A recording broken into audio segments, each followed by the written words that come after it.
Assalamualaikum warahmatullahi wabarakatuh. Waalaikumsalam warahmatullahi wabarakatuh. Kami dari kelompok 9 akan mempresentasikan hasil kerja dari kelompok kami. Saya Ayu Wulandari sebagai pemateri 1 dan moderator. Saya Ica Dwi Agustin sebagai pemateri kedua. Saya Yeni Restuti Putasari sebagai pemateri ketiga. Saya Dio Jatur Widodo sebagai pemateri keempat. Untuk mempersingkat waktu, pemateri 1 akan disampaikan oleh saya sendiri.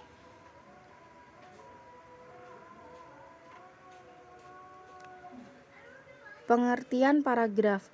Paragraf adalah kesatuan pokok pikiran yang terdiri atas beberapa kalimat.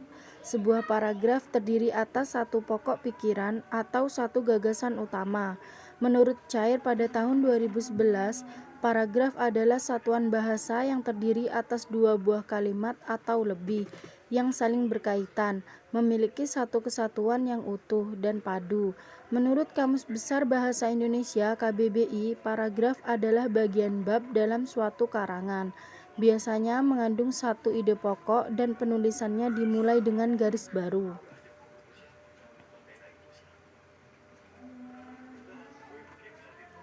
Tujuan paragraf yaitu ada 3. Yang pertama, membedakan penulisan dalam merinci ide pokok. Yang kedua, membedakan pembaca dalam memahami pokok pikiran suatu karya tulis. Yang ketiga, memberikan pengertian yang formal sehingga pembaca dapat beristirahat. Selanjutnya, pemateri 2 akan disampaikan oleh Ica Dwi Agustin. Waktu dan tempat dipersilahkan. Selanjutnya tentang fungsi paragraf. Fungsi paragraf dibedakan menjadi 4. Yang pertama, mengekspresikan gagasan tulisan ke dalam kalimat yang tersusun secara logis. Kedua, menandai pengertian gagasan baru setiap paragraf. Ketiga, memudahkan penulis dalam mengatur gagasan. 4. Memudahkan pembaca dalam memahami tulisan.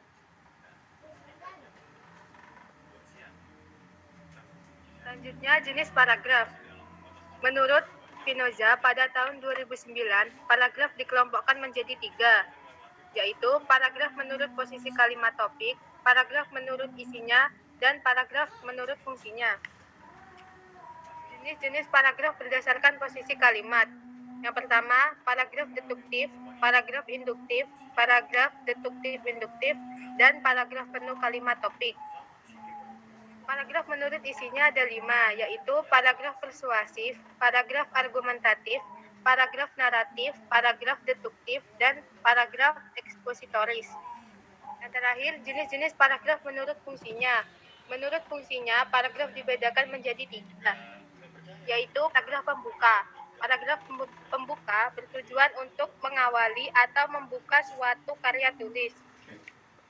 Paragraf penghubung disebut paragraf isi bertujuan untuk mengembangkan topik atau pokok pembicaraan yang telah disusun pada paragraf pembuka. Paragraf penutup berisi simpulan dari sebuah karya tulis paragraf. Ini dimaksudkan sebagai penutup atau bagian akhir dari karya tulis. Selanjutnya akan dilanjutkan oleh Yeni.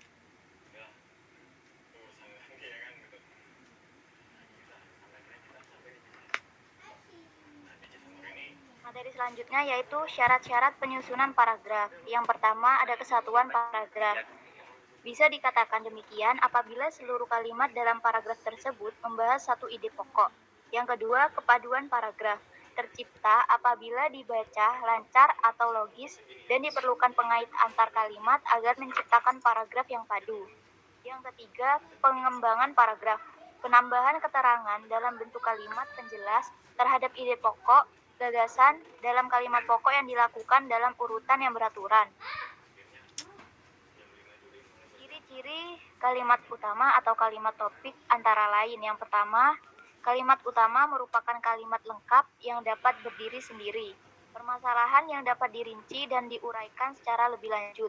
Memiliki arti yang jelas tanpa dihubungkan dengan kalimat lain dan dapat dibentuk tanpa kata sambung dan frasa transisi. Ciri-ciri kalimat penjelas atau kalimat pendukung, antara lain, merupakan kalimat yang tidak dapat berdiri sendiri atau dalam sudut arti. Arti kalimat penjelas atau kalimat pendukung dapat diketahui jika dihubungkan dengan kalimat lain dalam satu paragraf. Memerlukan bantuan kata sambung dan frasa transisi dalam membentuk kalimat, dan isi dari kalimat pendukung dapat berupa rincian, penjelasan, contoh dan data tambahan yang bersifat mendukung atau menjelaskan kalimat topik. Selanjutnya akan dilanjutkan oleh Dio. Selanjutnya saya akan menjelaskan pengembangan paragraf, yaitu 1. Teknik pengembangan dengan klimaks. 2. Teknik pengembangan dengan sudut pandang. 3. Teknik pengembangan dengan perbandingan dan pertentangan. 4. Teknik pengembangan dengan analogi.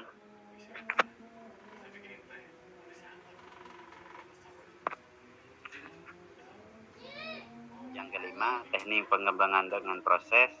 Yang keenam, teknik pengembangan dengan serta terlibat. Yang ketujuh, teknik pengembangan dengan umum khusus. Yang kedelapan, teknik pengembangan dengan klasifikasi. Sekian dari saya, terima kasih.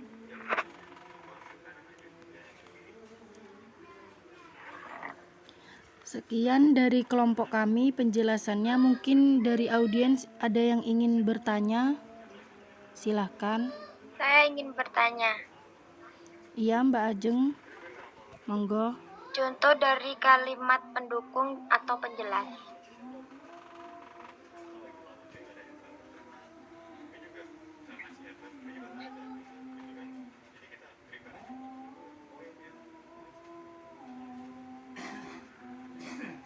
Baik, mungkin akan langsung saya jawab dari Mbak Ajeng.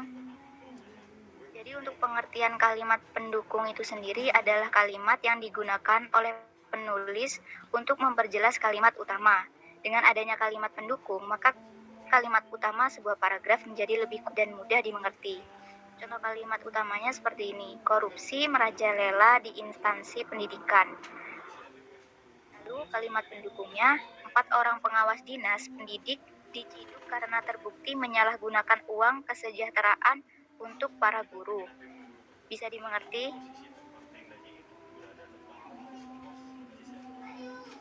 Baik, terima kasih. Ya, sama-sama. Mungkin ada yang ingin bertanya lagi? Ya, saya ingin bertanya. Iya, monggo Mas. Cara paragraf deduktif dan induktif. Terima kasih.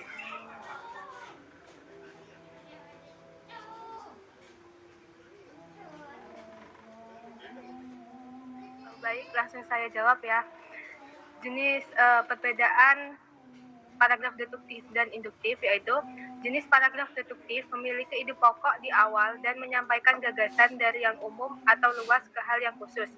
Kebalikan dari deduktif, jenis paragraf induktif memiliki ide pokok di akhir dan menyampaikan gagasan dari hal yang khusus ke hal yang umum atau luas. Dimengerti? Sudah, Mbak. Makasih buat penjelasannya. Lanjut, mungkin ada yang ingin bertanya lagi? Yang terakhir. Saya ingin bertanya, Iya, monggo Mbak. jelaskan teknik pengembangan klimaks. Saya akan menjelaskannya. Pengembangan paragraf ini adalah didasarkan pada tingkat kedudukan suatu tema atau gagasan. Paragraf klimaks dikembangkan dari gagasan atau kurang penting dan angsur-angsur menuju tema atau gagasan yang dianggap tinggi dan penting. Sekian penjelasan saya. Baik, terima kasih.